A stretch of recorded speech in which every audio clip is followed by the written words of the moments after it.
Well, hello everybody, and welcome to today's webinar. Learn about PrEP's strategic, holistic approach to help learners achieve higher completion rates. Our webinar today is generously sponsored by Burlington English, and we have the always exciting Robert Breitbart on the line with us today. Robert. Thank you, Mr. Bonnie, and to all of our friends joining in today. I'm really excited about today's topic.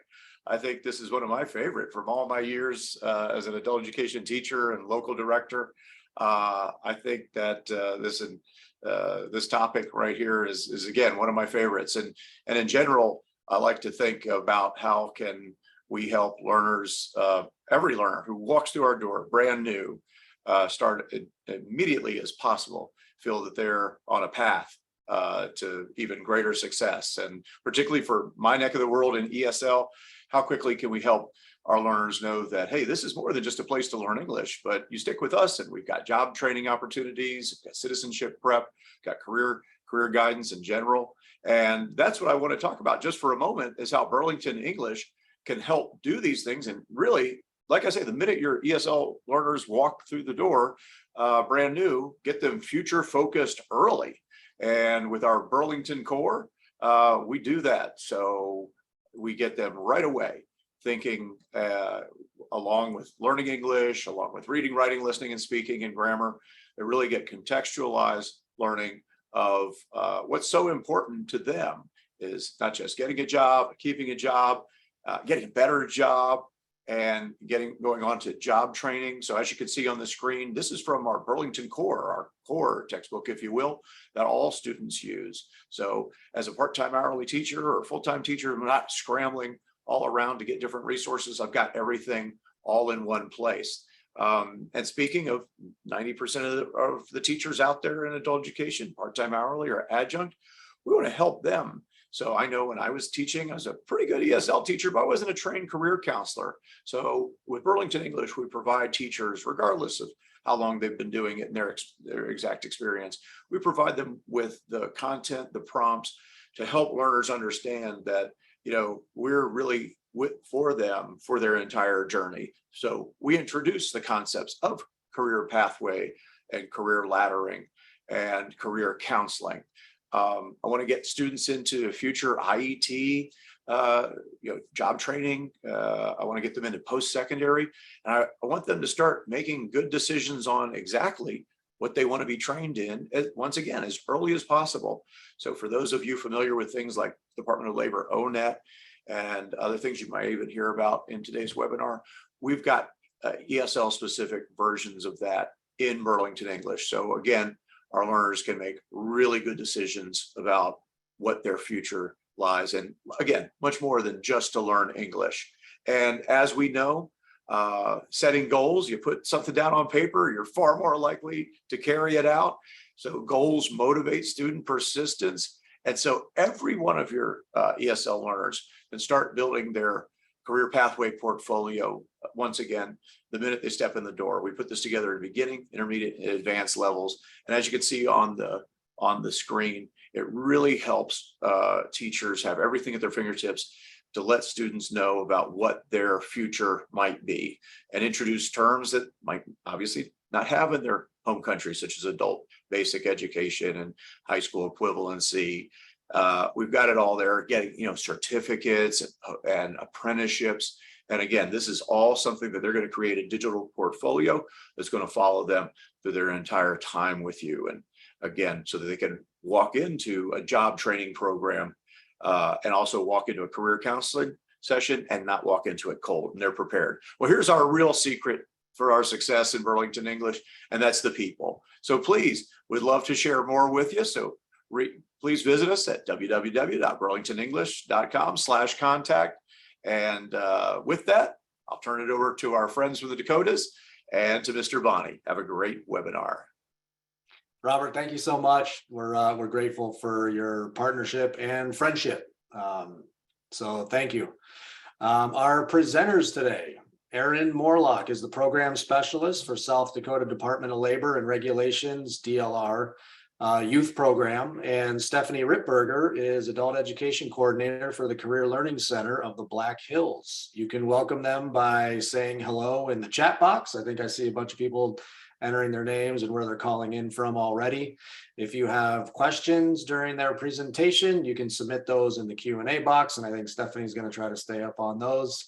And with that, I'm going to turn it over to them. Thank you very much. Hello. I am fortunate enough to sit on the COABE board as the Region 5 representative and on the workforce committee for COABE. And so today I was really excited to be able to bring Aaron Morlock to you as a South Dakotan who is really doing some innovative things to help our students persist in classrooms and to complete some of those things that they might not actually get to completion based on just not having the right essentials to be able to focus on their education. So it's really great that he can come and talk to us about PrEP, and that's really participants reaching employability potential. And they really take a look at some of the big things that hinder students from being able to focus on their education. In particular, they've looked at housing, childcare, and transportation. And kind of the beauty in all of this is that we create an integrated resource team that's really come together to focus on the students individually. With that being said, I'm kind of here to answer the questions from a practitioner standpoint and just help out with that, but Aaron will present on the rest of it.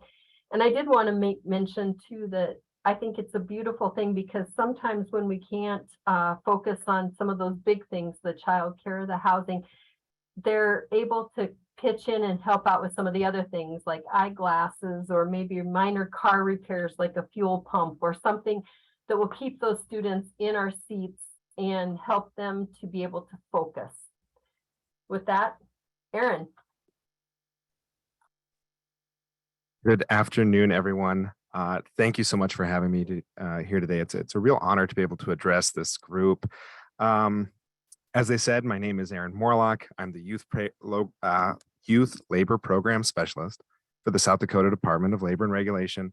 I've been with the department now for about 4 years, and over those years, I've worked on several projects, but one of the few that I'm the most excited about is this one, the PrEP service delivery model. I am going to share my screen here with you guys. If you just give me 1 second. We're a team, Microsoft Teams, so sometimes the Zoom can be a little bit of a learner's curve here. Here we go. Can everybody see that screen? Awesome. Thank you so much. So PrEP stands for Participants Reaching the Employment Potential. And this is just one of the way that DLR commits to its partnerships with our adult education providers throughout the state of South Dakota. Before I begin, I want to make sure that I take the time to thank Stephenie Rittberger. I've worked with many people representing the Department of Labor and Regulation. I've sat at many tables. I've met just about every kind of person you can think of working here. And I have to say that Stephenie Rittberger is a rare one.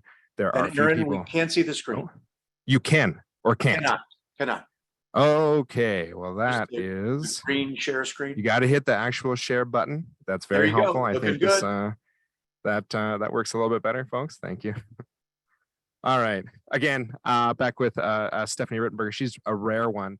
There are a few people in my life who hold a candle to the thoughtful care that Stephenie offers the students that she services, and more than that, her advocacy and belief benefits all the people of South Dakota. So PrEP wouldn't be what it is today without her partnership, leadership, and for me personally, some of her mentorship. So I just want to thank you, Stephenie, for inviting me to speak here today, and to remind you that generations of South Dakotans are going to feel the work that you do. Additionally, I wouldn't be here talking about this program if it weren't for our State Director of Adult Education, Dr. John Anderson, who I think is here with us today, and my WIOA partner, the Program Specialist for our Adult Programs, Carmen Pacheco, Kendra Rinksmeyer, our Director who believed in us, and every one of the one-stop job service office managers, and all of the local employment specialists who do the work with the participants. That means so much to us. And of course, each and every single member of our incredible adult education providers team working here in South Dakota. The work you guys do is truly a labor of love. Now, anyone who knows me knows that I always have a lot to say, so I'm going to get right to it. The first thing that I want us to do is meet Angelina. Angelina has a story that I think many of you have probably heard before. Angelina is 19 years old. She dropped out her junior year due to a pregnancy. When she arrived at the Department of Labor, she was currently pregnant, housing insecure, had previous Title I participation through our WIOA Title I program, through which PrEP is administered for the Department of Labor and Regulation. And she had a negative outcome on our performance that last time. She attempted her GED twice, and she quit both times. I want Angela's story in your mind, and I don't think that I'm burying a lead here. It's obvious that she graduated, right? It's obvious that she made it to the end. And it's not like me to open speaking negatively about anyone. So you might ask yourself, why am I opening talking about these things that are actively working against Angelina? And it's because if we choose to see people as a number, to calculate their resources numerically and subtract everything working against them, Angelina would have a negative number. If we believe that past behavior is the only indicator of future performance, then Angelina is nothing but a risk to our program. Angelina is very likely to not be successful. But like many of you, our program believes that a second chance is necessary, sometimes a third, fourth, or fifth chance.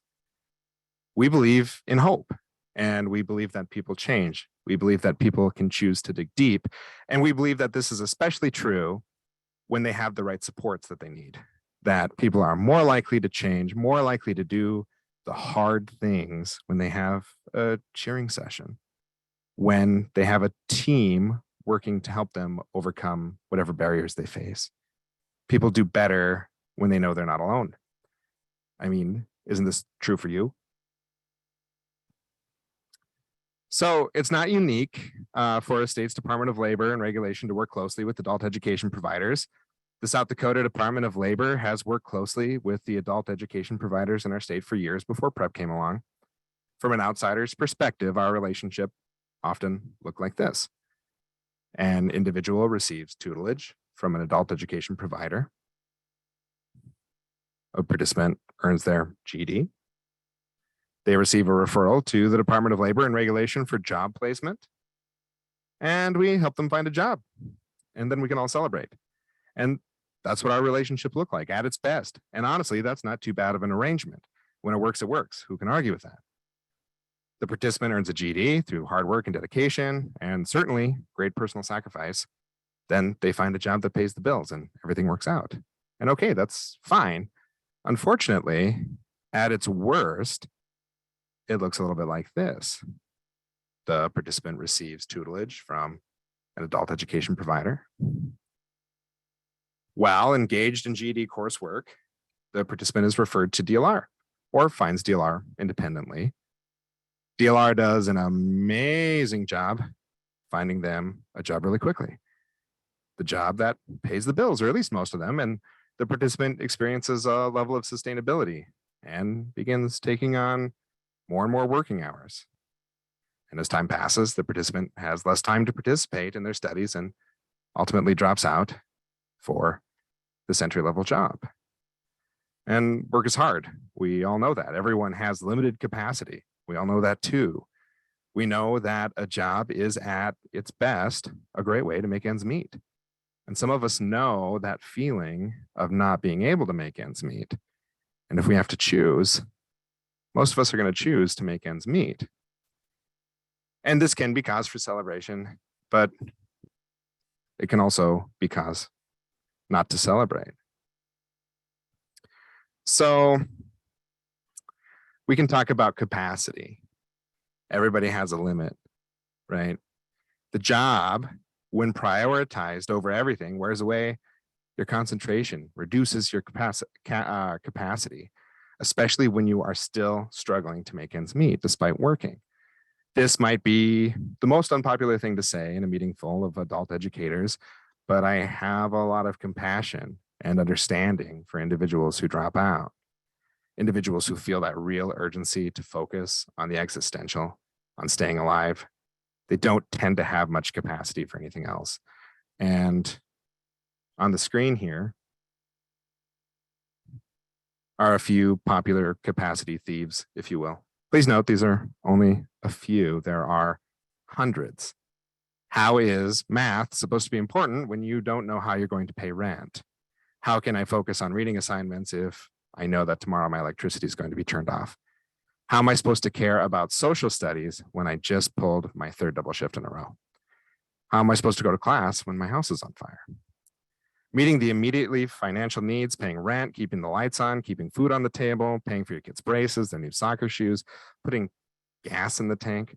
All of these things are vitally important, not just to a person's happiness, but to their safety, of their ability to stay alive.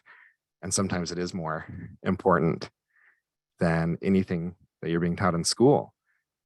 I speak from experience here. On October 4th, 2013, Winter Storm Atlas dropped 36 inches of snow in Spearfish, South Dakota, causing a tree to fall into a transformer, and that transformer to fall into my 100-year-old rental home. And that sucker burned like old newspapers. My family made it out with the clothes on our back. Newspaper articles at the time quoted me as saying, "This will not slow me down. I will finish my degree on time." And I meant it. And I was in class on that following Monday. But slowly I found my capacity starting to unravel. Every day was a little bit harder. I wasn't sleeping well at night. I was drained. I was working as much as possible to earn some money so we could not only reestablish ourselves, but give my own child the things that she needed to be comfortable. I was drained of every financial resource that I had. And even as donations came in, the day started to feel like a nightmare that I couldn't wake up from. All the things that kept my family comfortable, the cries of my 4-year-old daughter at night, it wore me down. And it was supposed to be my final year of college, but I dropped out. And then I went back, and then I dropped out again, and then I went back, and then I dropped out again. And eventually, 4 years later, that's how long it took me to recover and to build my resources back up to the point where I could finally focus on the schoolwork. I was able to finish, and I'm grateful for that because I did. But the thing that I'm trying to get at here is that the capacity that I had was lowered so much to the point where there was nothing I could do to really be successful in that school day. It wasn't about working hard. It wasn't about digging deep.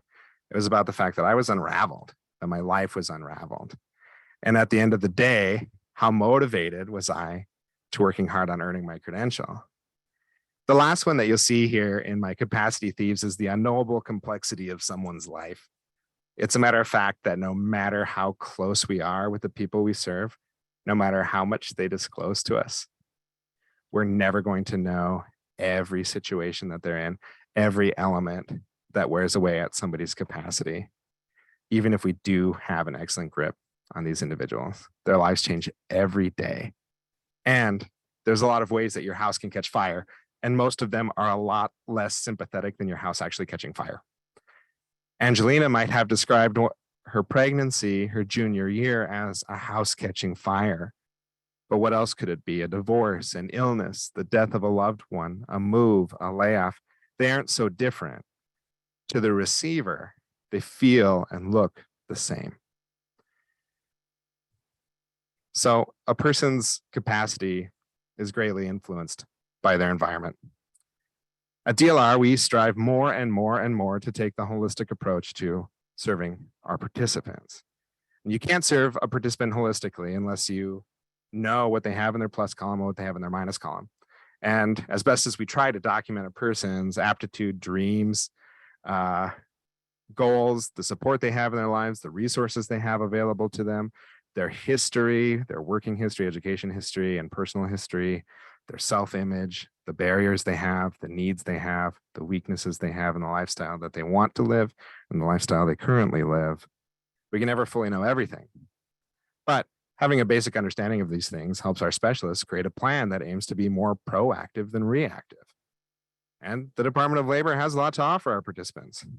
The vision is that we build a protective bubble around our participants to help them have the spaciousness they need to achieve their educational employment goals. Now, we do that by ultimately problem solving, helping them with accountability, making referrals to the partners who we know can provide services to them. These are the tenets of case management. The great thing too is that we have financial assistance that we can offer them, resource coordination, and at the end of it all, advocacy. We believe that when case management has these elements, our participants have the greatest chance of being successful. And the thing about it is, both the DLR and the adult educators feel very much the same way. We want our participants to be as successful as possible. So instead of working independently, doesn't it make sense that our efforts and our resources would work together to offer our participants the very best of what we have to offer, completely in tandem? Now, bear with me here, because what I'm going to talk about when I'm talking about PrEP is probably one of the more simple concepts that I've introduced in my time at the Department of Labor and Regulation. When PrEP was launched, our goals were really simple. We wanted to strengthen our partnerships with South Dakota adult education providers. And let's be honest, there were a few areas that needed tending and relationship building in our partnership.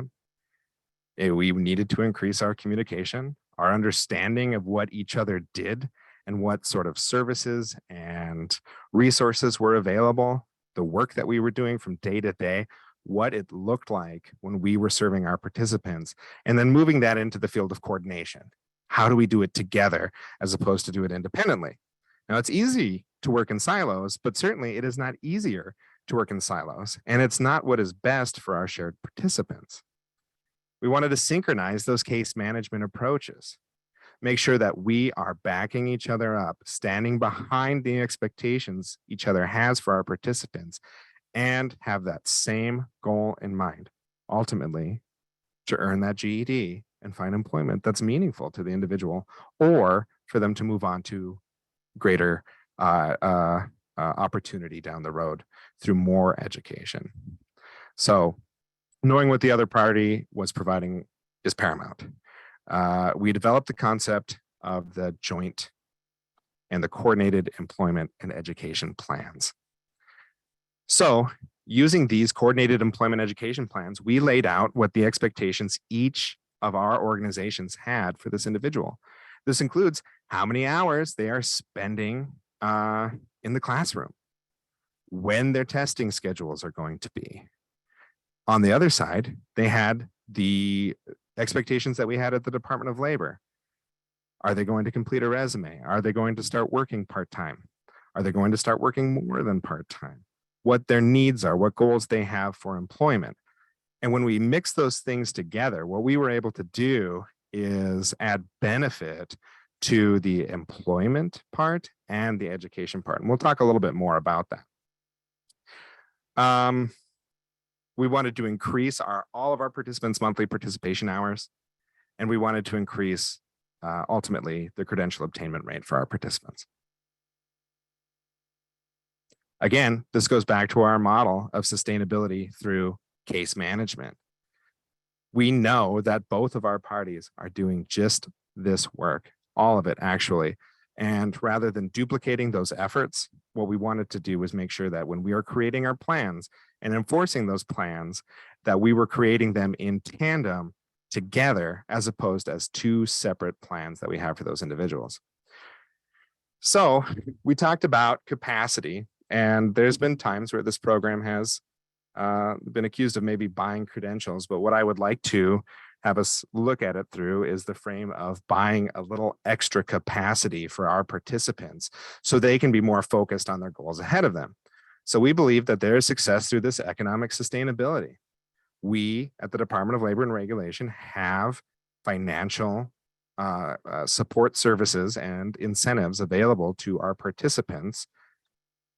One way that we do that is to provide direct payments for housing or childcare or transportation or auto repair, among other things. But we believe that these strategic financial supports help eliminate those financial emergencies They help to stabilize their housing. They reduce the need to work full time. And again, when we're talking about capacity, sometimes that full-time work is what makes someone's capacity so low that they can't be sustainable in that GED program. And overall, wanting to increase that capacity for learning. Talking about that sustainability at home, we had financial assistance. We increased the amount that individuals in this PrEP program could receive for housing financial assistance. If you were participating in PrEP, you could receive up to $3,000 in rental assistance in a program year. Sometimes that meant us paying all of an individual's rent. Sometimes that meant us paying a portion of the individual's rent. And oftentimes it ebbed and flowed. While we might start paying the full amount for someone's rent, we would then kind of taper off as they became more financially sustainable through some of the other programs that we have. And we offered this financial assistance for utility payments. Sustainability through transportation. You know, in South Dakota, there's not a great public transportation infrastructure. So a lot of times, and Stephenie, I think, can speak to this, that in Rapid City, the buses don't run after 6 p.m. Well, if you're working till 5 and you have to get home and then you have to get down to the Career Learning Center, it might be well after 6 by the time you even get there. And how are you going to get home?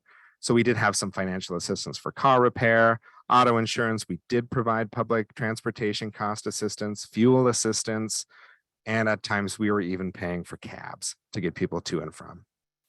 And then otherwise sustainable, this is sort of our other categories. We had payments available for people to receive medical or counseling needs. Stephenie talks about a participant that they had that needed a pair of glasses. I just authorized a payment for somebody who needed dental work so they could be more successful. Their teeth hurt, they couldn't concentrate. We can help with that work-related attire, any sort of books and supplies that people need for training, educational testing, workplace accommodations. And then my favorite category is always other, because that's where we can kind of really look objectively and see, is there something here that we can support to help them be sustainable to reach that GED? And then finally, the sustainability through work is sort of paramount to this. The WIOA work experience opportunities, probably one of my favorite things that we offer at the Department of Labor and Regulation for our Title I participants is a work experience opportunity. Essentially, what it looks like is a paid internship. And the thing that I like about it is that, one, it meets participants where they are. We look at their needs, their capacity, the hours that they're available, and are able to find opportunities that way. They're hired by the Department of Labor. The work sites are supposed to match a participant's long-term goals and interests. We provide monthly monitoring. We provide case management and financial supports for them to be successful at work. Oftentimes we find that the hours are very flexible. And my favorite part is that the wages match the market rate. This is not just necessarily a minimum wage position for them. And finally, this is really what makes it unique, is that there's sustainability through incentives. For the youth program, so these are our individuals ages 14 through 24 to be in our youth program. They can receive a monthly $200 direct payment when they are meeting or exceeding the terms of their joint employment and education plan. And in that $200, there's no restrictions on how incentive monies are spent by the participant. Sometimes I say that we don't have support services for tampons and Tylenol, yet those are sometimes very necessary to somebody's success. So for a lot of our participants, that money went for the necessities. It went to diapers, it went to food. For some of our participants, it may have gone to a Nintendo Switch, but that became a driving machine for them to make sure that they are attending those classes on time, to make sure that they then are receiving that $200 monthly payment.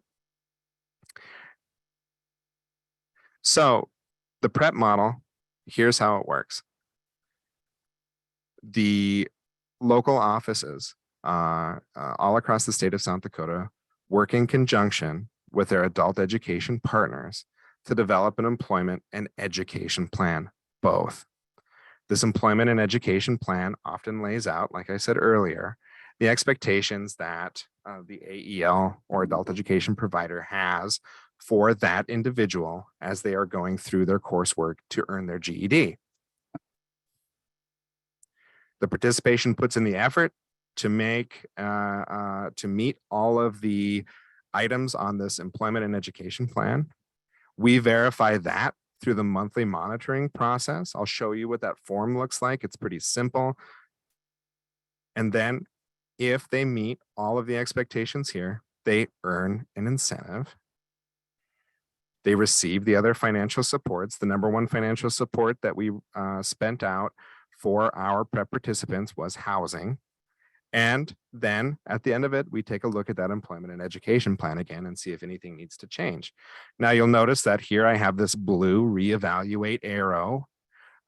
So what would happen if a participant is not meeting the expectations laid out in that employment and education plan? It's just a modified circle where they have their plan, they do the effort, they get the monitor, and if they don't meet those expectations, they're still receiving the financial support, although that incentive may have been missed for that individual for that month. But what we're making sure then is we're really leaning on that employment and education plan. What needs to change? Are our expectations for this participant too high? Are there other things standing in their way to meet their hours? Do they need other support services? Do they need to look at childcare options? Are they overworked at their job? Those are the sort of questions that we ask. We reevaluate, and then they come back through this circle another time, hopefully this time going through their monthly monitor, reaching their incentive, receiving their financial support, whatever that looks like for that month, and then back to reevaluating that education plan. Those education plans are paramount because they help us keep track of our participants. Are they reaching their goals? Is this a meaningful program for them? Are they testing out? Those kinds of things. And this process here helps us to be reactive to any needs that they might be having. So oftentimes those monthly monitors come back, whether they met expectations or not. Now we're having a chance to visit with our AEL providers and our participant and knowing exactly what's going on in their life. So I give the example as a real life example. A monthly monitor comes back and an individual has a black eye. That's something that we're going to want to discuss at the Department of Labor. It's something that's being discussed at our adult education providers. And then we're able to take the necessary action, sometimes through financial supports and sometimes just through case management encouragement. So how is it different? Coordination being the foundation, right? We begin with coordination with our adult education providers. Neither party decides everything that goes on those plans, but both parties support what is on that plan. The GED obtainment becomes paramount. We want to see our participants earn that GED before they go and take that full-time job that might reduce their capacity too greatly for them to be successful. So if that's the case, we're going to want to dial back that work expectation for them and focus more on that GED. We actually have a story about that coming up here. We have large incentive investments and support service investments for these individuals. They are some of our more expensive individuals through that WIOA program. We'll talk a little bit about what the average one costs going through before they earn their GED. We've increased the funding for housing. We have frequent updates to their joint employment and education plan, and we have a more proactive case management through increased communication with both parties. Again, this is what ultimately what it ends up looking like. Employment plan, effort, monitor, incentive, financial support, and then that reevaluation of the employment plan. Or employment plan, participant effort, monthly monitor that shows that the participant is not reaching their expectations or the goals that they have laid out. They still receive financial support, but then we reevaluate that employment and education plan. Sometimes we found that it was us having a little bit too high of expectations and reducing the number of hours that they were in their GED class is what made them successful, or reducing the number of hours that they participated in a work experience is what made them successful. So I want to read the story. These are just sort of the highlights. This is one of my favorite stories that I saw for a success story. And this is about Ruben. He was referred to the Watertown Job Service Office from Lake Area Technical College Adult Education Program back in June, where he had just started working on his GED. Ruben is 20 years old, unemployed, and he was a high school dropout. He was interested in finding employment that would offer training and benefits, as he is a newlywed and is expecting a baby and currently did not have health insurance for his family. Ruben had just recently moved to South Dakota from Texas. He had dropped out of school because he was receiving abuse at the school. He had some health issues that were causing frequent absences. So he decided to make a change to move to South Dakota, where his biological father was living. Ruben was enrolled in the WIOA program as an adult and an out-of-school youth. Since one of Ruben's short-term goals was to find employment, he was referred to a local company. He was hired using that work experience program. And what we found is that when he started working, he was doing great at first, but the monitors started showing us that he was missing both work and school. So our proactive case manager out there cut the hours almost down to nothing at his job, and we found that he was attending his GED classes again, as expected. He devoted his time to studying, he received those incentives, and he didn't have to worry about his monthly rent payments. We were able to take care of that entirely. Ruben worked on his GED during the week and did work for his father-in-law or his father on the weekends doing odd jobs. So during that year, Ruben took his GED. He had many challenges, but he didn't lose sight of his goal. He received those support services for housing, but also medical cost, car repairs, rent, and utilities. And with every step, Ruben was appreciative of the help he received. He put the work in and eventually in June 2022 became a new father. So he'd started in June 21. By June 2022, he'd had a baby boy and was able to receive his GED diploma. Oh, Steph, I see you got a hand up. I do. There's a great question in here. It said, how long did it take to form this one support program, and who's the lead agency? And oh, this is a great. So nice. I wanted to make sure you answered. I appreciate that question. So it's still forming. We're still working out the bugs, trying to make this as efficient as possible. The lead agency, I suppose the PrEP program is a product of the Department of Labor, but it wouldn't exist if it weren't for the cooperation and coordination of our adult education providers out in the field. So really, as I had said earlier, it's those joint efforts that make it real. So PrEP looks different per provider. The expectations are a little bit different. The way they report information to us is a little bit different. And we want to be as flexible as we can to just make sure that we're getting the things that we absolutely need to have when we're making obligation and payment related decisions and case management related decisions. So I suppose the Department of Labor could be considered the lead agency, but it wouldn't work without full cooperation from our adult education providers. Stephenie, does that answer the question thoroughly for you?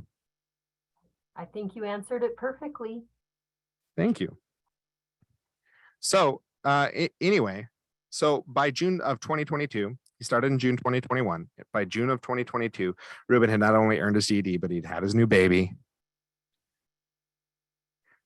And right away, after his GED classes were finished, we worked with Ruben to do a resume, a cover letter, mock interview, and within a month after graduation, he interviewed with Glacier Lakes Energy, found a full-time job that he loves, and he maintains it to this day.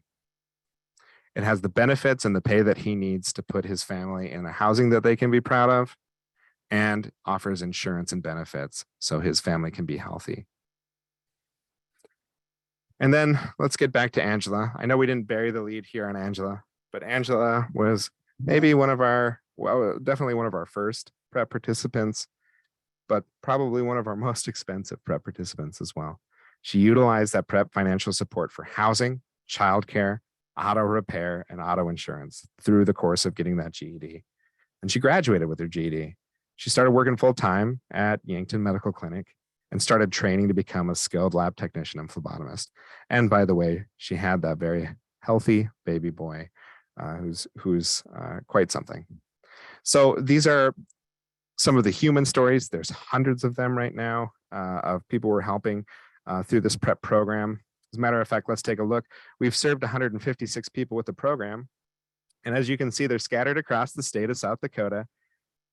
Our highest concentration is in that Rapid City area, but it's growing and moving east out towards our other cities and our other locations in South Dakota. But as you can see, 75 of those are right there in Rapid City of the 156 that we've served total. So I want to talk about how I consider this money well spent. So this data is 1 quarter old. We probably have some more graduations in here by now. But at that time, we had 26 youth participants who had graduated. And on average, $1,247 was spent on each of them per credential. Now that ebbed and flowed. Some people just received a few incentives, tested out right away. Some people were with us for a year and a half. That's about how long this program's been going. 93 are still working on their GED. One thing that we're seeing, and this is maybe the most hopeful thing that I have about prep, is that the people who quit their GED education are coming back. And these prep graduates are telling the story of the support that they received and how meaningful it was for them on their goal. Now we've had some prep variants come out. We have a Job Corps prep where individuals who are attending Job Corps receive financial incentive for robust attendance and meeting expectations and goals. And then we have an adult program prep. Unfortunately, our adult program can't offer $200 monthly financial incentive, but they do help with that increased housing related costs. And they've moved that into a post-secondary program as well. Stephenie. Sorry, I couldn't get myself unmuted. We have a couple of questions and answers. So Shannon Maude wanted to know the age range for youth. And so that's up to the age of 24, 18 to 24 in my program. And they do serve those out of school youth that are younger, but Aaron could probably speak to that. That's not something I have a lot of experience with. That's a great question. I appreciate it. So the age range for our WIOA Title I youth program is ages 14 through 24. However, most of our prep participants, although we've had some as young as 16, the average age for our prep participants is around 18, 19, 20 years old. We do see them all through age of 24. We utilize our adult program for individuals who are older than 24. Unfortunately, they don't receive incentive, but the age range for being able to utilize this wraparound support service and case management delivery model is any age, really, be older than 14, because of our adult program covers those individuals who are older than 24.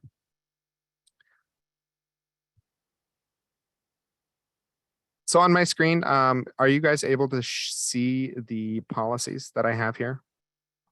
We see them. That's wonderful. So these are our prep policies, and they really spell out the guidelines for utilizing the prep program. I'm happy to share these. I actually have them on the last PowerPoint slide of my PowerPoint presentation, but I can put them in the chat or wherever. Stephenie, I'll let you decide where maybe those should go. If this is something that you're interested in doing in your region, or reaching out to your WIOA representatives in your region to talk to them about this program, this is a great resource for you. It really spells out what and how we do the work that we do. We spell out what some of our expectations are from the GED providers to put on those employment and education related plans, what our responsibilities are. They spell out how incentives come out every month. They spell out the increases in support services. Of course, any support services available to the participants, not in prep, not just the ones that are prep specific. Stephenie, go ahead. Yeah, they did ask if you could enlarge your image a bit, and I would definitely say drop it in the chat box so that if everybody's interested, they can access and take a peek. That sounds great. Yep, I will make sure that I do that here. Although I might have to stop sharing my screen here for a sec. Ooh, okay. There we go. So there is I'm putting in the chat box right now. This is our youth prep policy, and is inside that youth prep policy is also our Job Corps youth policy for prep. And here's our adult policy, which in that houses the adult post-secondary prep service delivery model. So as you're looking at this, it's going to show every component of this prep service delivery model and how we make that work. I'm happy to answer any questions about that if you guys have any. Otherwise, I'm going to stop sharing my screen, open the door back up to anyone else who is planning to share anything today. There we go.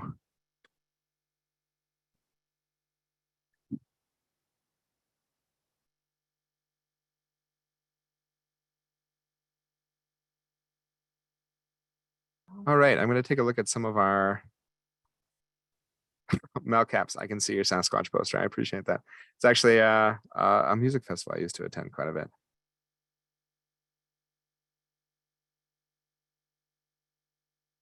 Aaron, I think that they're not seeing that last link. I see the youth prep, the adult prep, and was the Job Corps one inside of the link that you shared there? Yes. Yeah. Okay, the Job Corps sure. is inside of the youth prep link. I see them both in the chat, but I will post them a second time, as those are a handy resource for you guys. I'm also happy to answer any questions that you guys have about that. If you guys are thinking about it, feel free to shoot an email. And then I'll put my email address in here.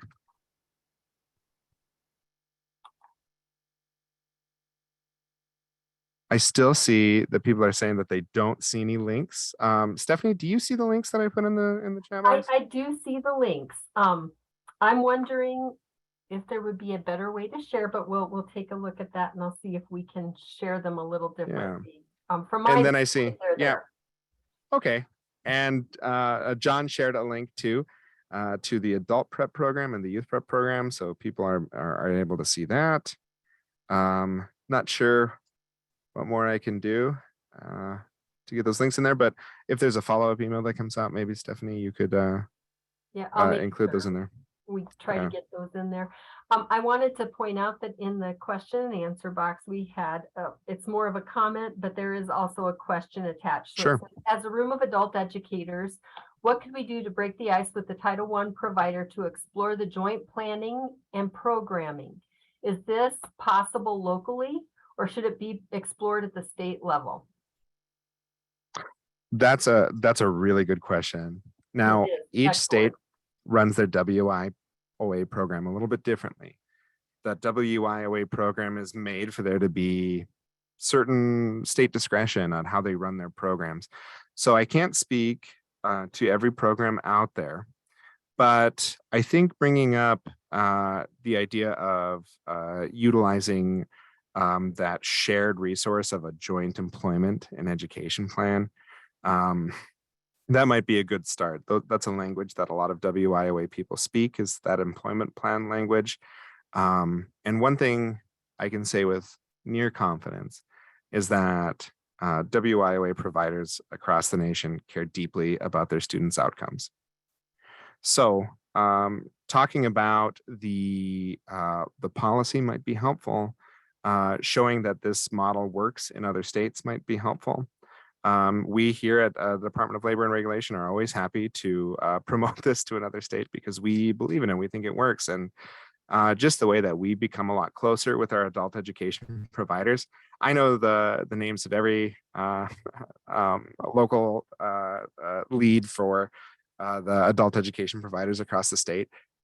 Before prep, I didn't. They know me. We talk quite a bit. We actually just had meetings where we met with every lead across the state and their local office to help make sure that we are being as efficient as possible with that. And I think that's probably one of the most beautiful things that came from that is that increased knowledge of one another. And I'd just like to chime in on that. I really feel strongly that anytime the students get what I consider to be an integrated resource team, people on their side who are working together to help them see that they can solve problems and make connections that are real and lasting, and that they can make connections in the business and industry world. Mhm. We see value in finishing that education so that they don't just take the entry level, but they're actually moving towards something bigger and better. I feel like that's just a win-win across I the agree. board. Yeah. You know, it's really easy to find an entry level job today in South Dakota. But to see a dream fulfilled is a little bit more difficult. That work experience program that we have, that is pretty standard for WIOA programs across the state. I don't want to say with confidence that every state offers them, but it is pretty standard with WIOA programs across the state. And I think that being able to find a job that is at no cost to the business can be almost like magic that opens the door for opportunities that weren't maybe previously available to some of our participants. So we're really asking them to think big, to dream big, and then being able to stand behind them and say, okay, well, you want to be a graphic design, you want to go into graphic design when you're finished with this, let's find you someone locally who does that kind of work. And while I can't make you a graphic designer, I can put you in touch with professionals in that field who can inspire you and give you real experience and be a reference on your resume, and maybe even turn around and hire you when this is all finished. But at the very least, they can steer you in the direction for you to reach your dreams better than any of us can out in the field with the people who are actually doing that work. I did see a question that came in, and I wanted to make sure I answered it. It says, how do you figure the $1,247 cost per participant? All right. So what I was able to do, and I'll share my screen here again, because this is the kind of data that we have access to, is we took a look at every graduate that we had, and I ran their state ID number, and we looked at every penny that we spent on them. So when I'm talking about that $1,247, I'm not talking about staff time. So certainly there's that additional cost that's not figured into this. What I'm talking about is the amount that we spent directly to the participant, either through a cash benefit, through that incentive program, the $200 a month that they received, or for housing payments, transportation, childcare. Those are all figured into that. So this is what that looks like. So here we have somebody who cost us more, and here we had somebody who cost us quite a bit less, but by the time they reached their goal. So it sort of evens out. But yeah, per participant, these are considered pretty expensive participants. Take a look at this one. This individual, we paid out $9,265 for them to go through and get that GED. Everything that we did in here was in support of them. So this could have been part of a working experience, mixed with housing payments, mixed with transportation, mixed with childcare.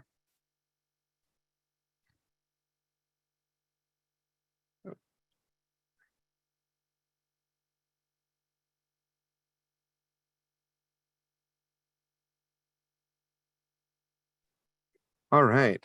Anything else in here? Yeah, John Anderson was right. And John Anderson, he's the very close partner from the DLR working on this project in tandem with me. Veronica says, can the PowerPoint be shared with the group? I believe it can. I'm happy to share it. And what you'll find in that PowerPoint, and I didn't share that, is I do have a list of links to the resources that we have about prep on our DLR website. So you can find the policies housed in there too, if you weren't able to grab them. We got a question here. It says, does this translate well, or is there any variation of this specific to Native American reservations, tribal counselors? Curious about the barriers. Adora, this is like a really great and timely question, and something that we think about a lot, is how to better serve our Native American populations in South Dakota. As you know, South Dakota, as you may know, South Dakota has a high population of Native Americans as opposed to the rest of the country.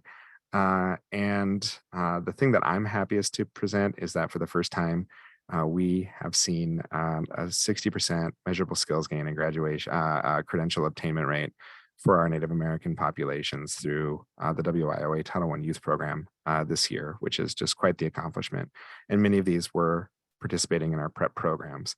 So the only barriers that I can speak to sometimes is the amount of windshield time that has to go into reaching some of our reservation areas, but we are dedicated to that as well. It's not exclusive to the Department of Labor and Regulation funded adult education providers. So we are always looking for ways to partner with them better. So please, I think it's a great way to serve our Native American communities.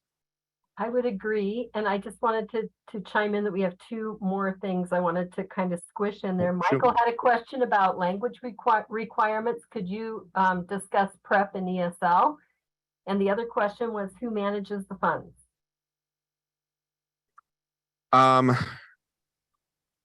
So there's no language requirement. So if you are an English language learner, that is a barrier to enrollment. So when we say barrier to enrollment, what we're really meaning is this is a way to become enrolled into our Title I program.